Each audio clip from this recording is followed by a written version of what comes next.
Hey everyone, welcome to the Pawareness podcast, and thanks for joining me. Be sure to rate, review, and subscribe on iTunes, Spotify, and YouTube, and also check us out at pawareness.org and on Instagram at pawareness_official. On Instagram, we are doing submissions for Pet of the Week, where you can submit your foster pet, and we'll pick one winner every month, and we'll give $200 to their choice of charity or foster. Thanks for watching, and I hope you enjoy this episode. Hey everyone, and welcome to today's episode of the Pawareness podcast. Today I have Stephanie Reitler with Dundalk Community Cats. Really excited to talk with her about her foster journeys, and I like what you're doing over there. So go ahead and introduce yourself, your background, and what it is that you do at Dundalk Community Cats. Hi, I'm Stephanie Reitler. I'm with Dundalk Community Cats, and that's a photography organization that I actually started and run at the moment by myself. I am self-taught with TNR, and I've also worked as a professional photographer for 3 years. And so my organization I created in order to kind of integrate photography into raising awareness for TNR and just generally helping with the fostering process for feral cats and also just general cats that are adopted. All right, and how long have you been fostering for, and where exactly are you located at? I live in Dundalk, Maryland. It's about, I would say, like 20 to 30 minutes outside of Baltimore City. And I've actually been working with cats since the summer of 2018. That's when I first began this organization. All right. And what are some things, I mean, you mentioned that you're doing this yourself, right? What exactly is that like? Like, how do you ever find it a challenge to manage your time? I mean, I can kind of relate in terms of, doing things on your own. What is that like for you? Honestly, it can be kind of pressuring sometimes and kind of stressful. A lot of it was definitely me learning from other people. For example, when I was learning how to do TNR, I watched a lot of instructional videos on YouTube. There was channels like the Kitten Lady, Hannah Shaw, and Catman Chris, who's with the YouTube channel Coal and Marmalade. They were super helpful in showing me how to trap and even showing me how to like educate and advocate in my community for TNR. And just having resources, local resources is really helpful because even though I work by myself, I still definitely will talk to other people in the community and even give people advice. People who are just starting out will come to me for advice, and it's just really great to be able to share what I've learned with them, even though I'm learning more each day. That's such a great attitude, I think, in terms of just learning more and more each day. And I feel like this is definitely an area where I learn something new every single podcast. So I can't even imagine what you're out there learning. What is trap, neuter, return? What does that mean to you, right? Like, there are so many issues going on in, the foster and rescue community. And obviously, TNR is a big one. What made you decide to kind of take that initiative on yourself and really just kind of, tackle this problem in your area? What started that for you? Well, honestly, the first thing that got me interested in TNR in the first place is I was working security at an apartment complex in Dundalk. And, I'm outside a lot, I'm checking all the buildings. So I noticed a lot of stray cats just running around. And I asked some of the neighbors about it, and they said, oh, the cats just live here. We put food out for them and stuff. But the people the management that runs it doesn't really like the cats. So that was in the summer of 2018. It was really hot out. So I was like, I'll just set out water for the cats. Like, I'm worried about them getting enough hydration. But then I think what really changed it for me to just passively feeding the cats to actually stepping in was in the fall of 2018. I noticed 3 kittens, like really small kittens, honestly, the size of like a little loaf of bread. They're just living underneath the cars in the parking lot, and one of them had a bad eye. And so I knew that those cats needed veterinary help, and, they needed to be brought into a foster. It wasn't good for them to just be living out there, walking around on the pavement and stuff. So that's when I started taking photos of them so I could spread them around my Facebook to kind of find a foster for them. And I was fortunate enough to find a friend of a friend who was willing to foster them. So then I had to figure out how to trap them. And that's what led to looking up videos and kind of being like, okay, how do I do this basically? Because, I'm the one that's there. So it's easiest for me to help them rather than having someone come in from the outside who doesn't really know the area or maybe doesn't have as much time. That's a great point where, especially for someone in their area that might be a local, you kind of have that advantage of knowing that area and makes you a great person to tackle that problem. And since you have been doing this, since 2018, coming up on 3 years now, what are some accomplishments that your organization has achieved in that time frame? Well, it was definitely a great feeling getting the kittens adopted. And honestly, just seeing them change as well. Like, they were so small and they were really scared when they were first brought into the foster house. But after the foster parent gave them a bath and, cleaned them up and got them settled in a nice, cozy room, they really turned out like you could see their personalities and they were enjoying pets. She just sent me all these really adorable videos of them exploring and just being cats. And I think it just goes to show, people tend to think of community cats as just these wild animals that are just a nuisance.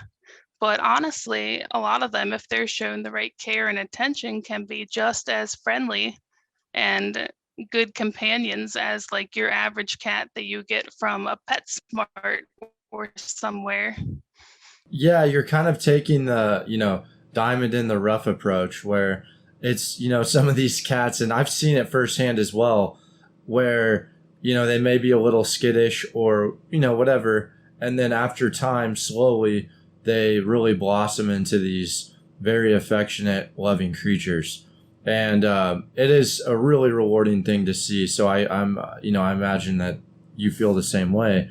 Um, what are some programs you offer for the benefit of your cats, right? Like, what does that look like in terms of once you kind of get a cat or you take pictures of a cat, right? How do how do people find you, and what's the timeline on that like? Honestly, I think one of my greatest successes with doing TNR is this brown tabby cat who I named Leah. I was working security in an auto lot and I discovered like a colony of cats there. I want to say maybe 10 to 15 cats at the start. But then Leah came in and she was only about 11 months old and pretty friendly right off the bat. So I'm not sure if she was a stray who was just kind of dumped off there by somebody. Like, I don't know her background, but I definitely noticed that she was not all hissy and growly like your standard feral cat. So I began working with her. I set out the food for her just like the other cats and started socializing her. I would put down the food and I would slowly pet her back while she's eating just to see how she responds. And she had a positive response to that. So I kept working with her almost until she was around 2 years old. That's when I finally was able to relocate her. But the whole time I was taking photos and videos of her, sharing them to my Instagram. And I got a really positive response from people. They wanted to kind of keep up with her progress. And that's how I ended up finding a foster for her, actually, because I shared those photos around and I got a response from an organization in New Jersey that said, "Hey, we've seen your story. We want to help Leah were going to find a foster for her. So they found a woman who was near Ocean City, New Jersey, who was willing to foster her. So I got Leah in the cat carrier, which was not easy. I think I still have a couple scratches on my arms from that, but I got her in there, and we drove about like 3 hours over to the woman's house to transport Leah there. And I still get updates from her. She's still waiting for the right people to come in and adopt her. But it's just such a great feeling to see her inside, being all cozy, and seeing her get pets from this woman. And this woman just says Leah's a total sweetheart, absolute baby doll. And just to be able to get her out of that dusty, dirty lot, where there's cars driving around, like, she's not the type of cat to be in that environment. Like, she definitely deserved to be in a house with people. So honestly, just kind of getting to bookend that story with getting her to a foster was an amazing feeling. That's so cool, and I think those stories are really what kind of keeps you going sometimes, where you can always look at those and it's like, this is why I do what I do, or it's those, and they really Definitely. go a long way. So thanks for sharing that. I really appreciate that. Thanks for sharing that with us. Yeah, and I mean, I think, those success stories, they can they can happen to any cat out there. You just have to, like you said, you just have to catch them. And have you found catching cats has gotten easier in your time, doing this all, or is it still just as hard as the first time you did it? I really think it depends on the cat. It's Okay. it's definitely easier to feel like I'm prepared for it, because obviously I know how to use the trap really well, and you kind of get a sense for what food works. Like, typically, if you're trying to catch a difficult cat, you'll want to put really like smelly food in the trap, like tuna fish or wet chicken cat food, or even fried chicken skin. I know that sounds kind of unusual, but I've had success with putting fried chicken skin in there because it smells good to the cats. So, but I feel like I've just gotten a better understanding of cat behavior. The more you meet a cat and work with them, you can kind of tell, okay, they're friendly, they're probably going to go in a little bit easier, or this cat is still super wary of people, so probably going to have to work a little bit harder to get that cat to go into the trap, and definitely release them back outside once they've had their surgery and once they've recovered from it. How long does it take on average for a cat to recover from that surgery? And then also, on average, and this may be a hard question to answer, but how long does it take you to catch a cat on average, would you say? Thankfully, the clinic that I go to, which is Baltimore County Animal Services, is really good with the surgeries, and they put something in when they're doing the surgery. They give the cat something that will basically help them wake up faster, from my understanding. So I will keep the cat after I get them back from the shelter. I'll typically keep them overnight, but within about, I would say, like 24 hours or so from the time they've had their surgery, they're usually ready to go. Of course, I will look at the cat and I'll make sure, they're awake and cognizant and not stumbling around the trap, because you don't want them to try to go out of the trap and then not be able to run away properly. But typically within 24 hours, they're kind of ready to go and ready to be let out. As far as trapping cats go, it really does depend on the cat. I've had some cats that I've worked with for honestly a couple weeks, and they're friendly and they trust me enough that they will go in the trap because they tend to follow me around anyway. But with other cats, like with Leah, even though she was super friendly, after I did. I spayed her actually at the beginning when I was working with her. I had her spayed and released her back out. So I think she kind of remembered that experience and was definitely more wary of the trap after that. So trying to get her to go back into the trap when it was ready for her to leave was definitely more of a challenge. I had to kind of keep putting the trap out for a couple weeks, maybe about a month, honestly, just to get her comfortable with that idea again.